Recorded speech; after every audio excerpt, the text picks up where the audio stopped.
Subscribe कीजिए technical गुरुजी channel को और बेल आइकन को दबाइए लेटेस्ट टेक्नोलॉजी वीडियोस सबसे पहले देखने के लिए।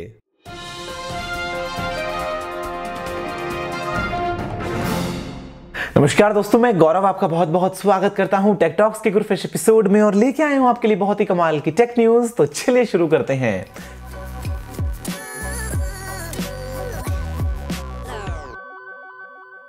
दोस्तों यहाँ पे जो सबसे पहला अपडेट आ रहा है वो है एक रिपोर्ट के लिए जो ये बताती है कि इंडिया में अभी भी 15 करोड़ परिवार ऐसे हैं जो रहते हैं रूरल एरियाज में, उनके पास में कोई कंप्यूटर नहीं है।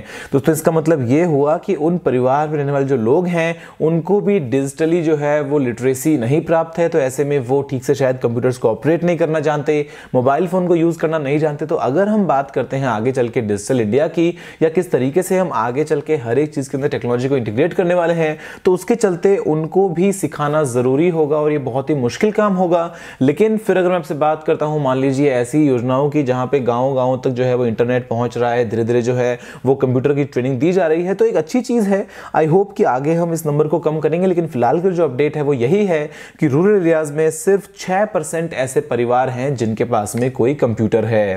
दोस्तों यहां पे जो अगला अपडेट है वो आता है HTC के दो फोन्स के लिए, HTC U Ultra और HTC Desire 10 Pro। दोनों की ही प्राइस इंडिया में कम कर दी है। HTC U Ultra एक बड़ा ही शानदार फोन था जिसको HTC ने लॉन्च किया था करीब 60,000 रुपए की प्राइस में। फिलहाल अवेलेबल है 53,000 में। तो फिर क्या फायदा किया, 60,000 के अंदर कितने पीस बेच लिए, उनका फायदा ले लिया। जो आपके लोग आपको सपोर्ट करते हैं, जो HTC का फोन खरीदते थे स्टार्टिंग में नाम सुन के, उनको तो 7,000 का लॉस हो गया ना। तो मतलब चलो कोई बात नहीं। और जो दूसरा फोन है यहाँ पे Desire 10 Pro, उसकी जो प्राइस है अभी वो है करीब 23,500 के आसपास, जो पहले थी करीब 26,500। दोस्तों यहाँ पे जो अगला अपडेट है वो आता है Xiaomi Mi Max 2 के लिए और रिपोर्ट से कहती है कि यहाँ पे आपको मिलेंगे दो अलग अलग वेरिएंट्स। एक में आपको मिलेगा स्नैपड्रैगन का 626, जो दूसरा होगा उसके अंदर आपको मिलेगा स्नैपड्रैगन का 660 और ये बहुत जल्दी लॉन्च हो सकता है। तो बाकी सब कुछ सेम रहने वाला है, वही इतना बड़ा स्क्रीन। लेकिन इंडिया में लॉन्च होने के बाद में कब आता है उसके बारे में अभी हमको कोई भी आइडिया नहीं है।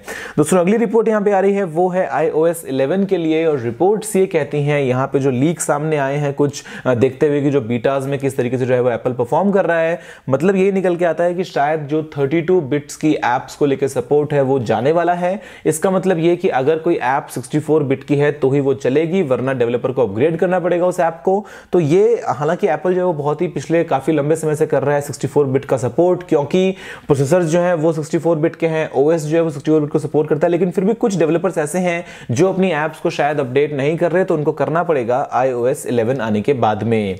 तो सुनिए अभी अगली रिपोर्ट्स आ रही हैं वो है फेसबुक के लिए और फेसबुक का जो वर्क प्लेस आपको मालूम है, एक तरीके से मैं कहूं कि फेसबुक ही है, लेकिन वो ऑफिस के लिए है, कॉर्पोरेट एनवायरमेंट्स में, जहां पे आपको टीम्स के साथ में बात करनी है, अलग तरीके से आपको आपस में फाइल्स वगैरह शेयर करनी है और एक तरीके से वैसे कम्युनिकेट करना है।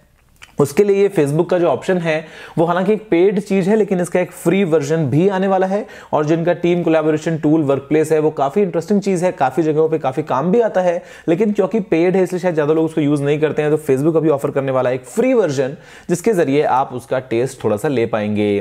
दोस्तों यहाँ पे जो अगली न्यूज आ रही है वो आ रही है आधार कार्ड और पैन कार्ड के लिए। आपको मालूम है कि लिंक करना जरूरी बन गया है, लेकिन प्रॉब्लम आती है उन यूजर्स को जिनके नाम की स्पेलिंग में थोड़ी बहुत मिस्टेक है, आधार कार्ड में कुछ है, पैन कार्ड में कुछ है, गलती से या मान लीजिए किसी और कारण से, तो कंप्यूटर सिस्टम जो है वो उसको एक्सेप्ट नहीं करता है। लेकिन अब अगर आप एक स्कैन्ड प्रूफ को अपलोड करते हैं तो आप अपने घर बैठे ही इनको लिंक कर पाएंगे। ये अच्छी चीज है। हालांकि इंडिया में आधार कार्ड तो करीब 111 करोड़ लोगों के बन चुके हैं, लेकिन पैन कार्ड सिर्फ 25 करोड़ के हैं। उसमें जो इनकम टैक्स का रिटर्न फाइल करते हैं वो है सिर्फ 6 करोड़।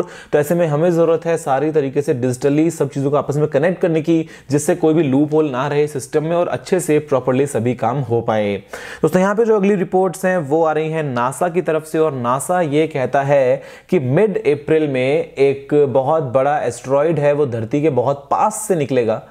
बहुत पास से मतलब मालूम है कितना? जितना डिस्टेंस है धरती से लेकर चांद का, उससे करीब 4.5 गुना ज्यादा डिस्टेंस से ये निकलेगा एस्टेरॉयड। जो साइज है वो है 2000 फीट का।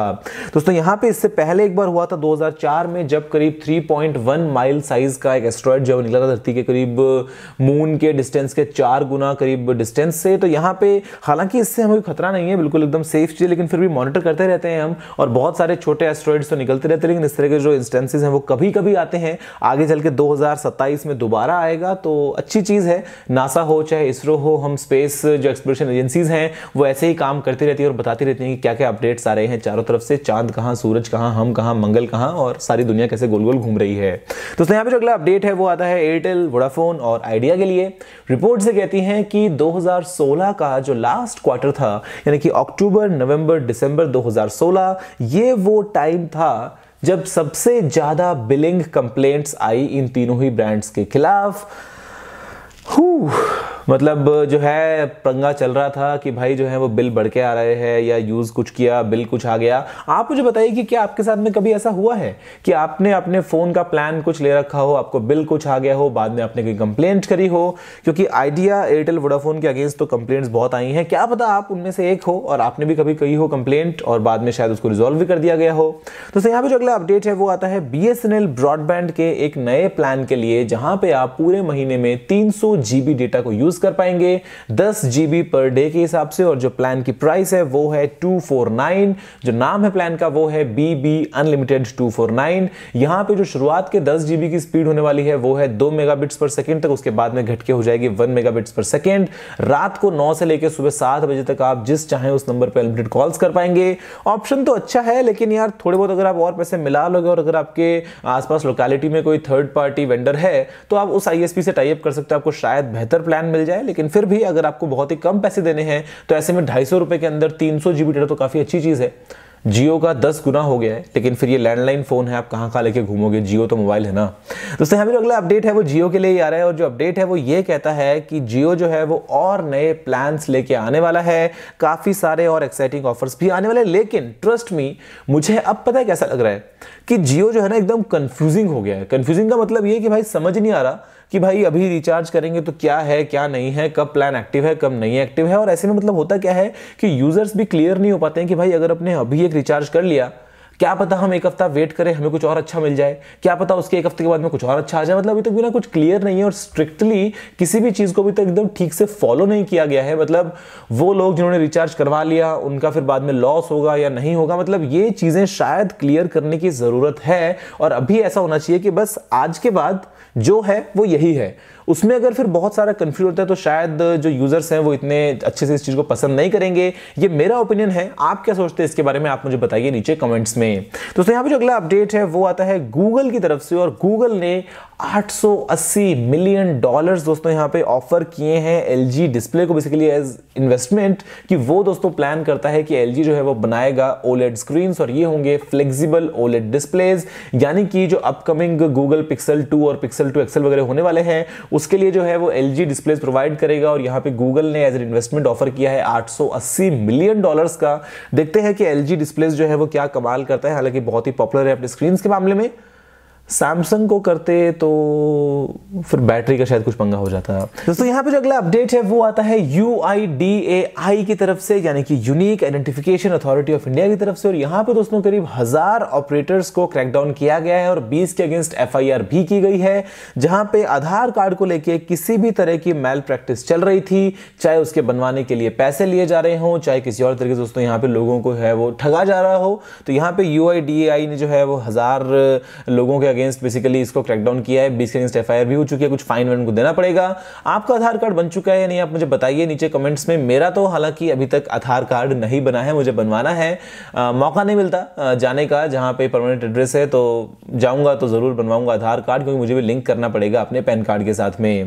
दोस्तों यहाँ पे जो अगला अपडेट है वो आता है OnePlus 5 के लिए, और OnePlus 5 के लिए रिपोर्ट से कहती है कि यहाँ पे आपको इस फोन में मिलेगा स्नैपड्रैगन का 835 प्रोसेसर और 8 GB की रैम। देखते हैं कि कब आता है OnePlus 5, इंटरेस्टिंग लगता है। और अगर अपनी सही प्राइस में सही चीज लेके आ गया तो लगातार पिछले इतने सालों से जो फोन हिट बनता जा रहा है वो और हिट बन जाएगा, शायद और अच्छे से बिकेगा। लेकिन अगर प्राइस बढ़ाए किसी भी रीजन को लेके तो शायद इतना इंटरेस्ट ना रहे। लेकिन अभी अगर जो काम कर रहा है OnePlus अगर वही करता रहा तो डेफिनेटली बहुत आगे चल के ग्रो करने वाला है। दोस्तों यहाँ पे जो आगे अगली रिपोर्ट आ रही है वो आ रही है फ्लिपकार्ट के लिए, और फ्लिपकार्ट ने $1.4 बिलियन को दोस्तों यहाँ पे रेज किया है। यहाँ पे इसके अंदर टेंसेंट जो है वो आ गया है, माइक्रोसॉफ्ट भी आ गया है और ईबे भी आ गया है। तो अब मतलब फ्लिपकार्ट और ईबे जो है वो एक ही टीम का हिस्सा बन गए हैं। यहाँ पे दोस्तों फ्लिपकार्ट ने फंडिंग जो है वो बहुत दिनों से कोशिश की थी रेज करने की और यहाँ पे 1.4 बिलियन डॉलर्स, मतलब आज तक की इंडियन ई कॉमर्स डिपार्टमेंट में सबसे बड़ी उसमें डील हुई है। अब ऐसे में आपको ईबे और फ्लिपकार्ट जो है वो एकदम भाई भाई बन के नजर आएंगे। अब आप मुझे बताओ कि आप इंडिया में ऑनलाइन शॉपिंग में सबसे ज्यादा किसको प्रेफर करते हो, अमेजॉन, फ्लिपकार्ट, स्नैपडील, ईबे या और जो बहुत सारे ऑप्शंस हैं, आप कहां पे ट्रस्ट करते हो, किसको सबसे ज्यादा यूज करते हो।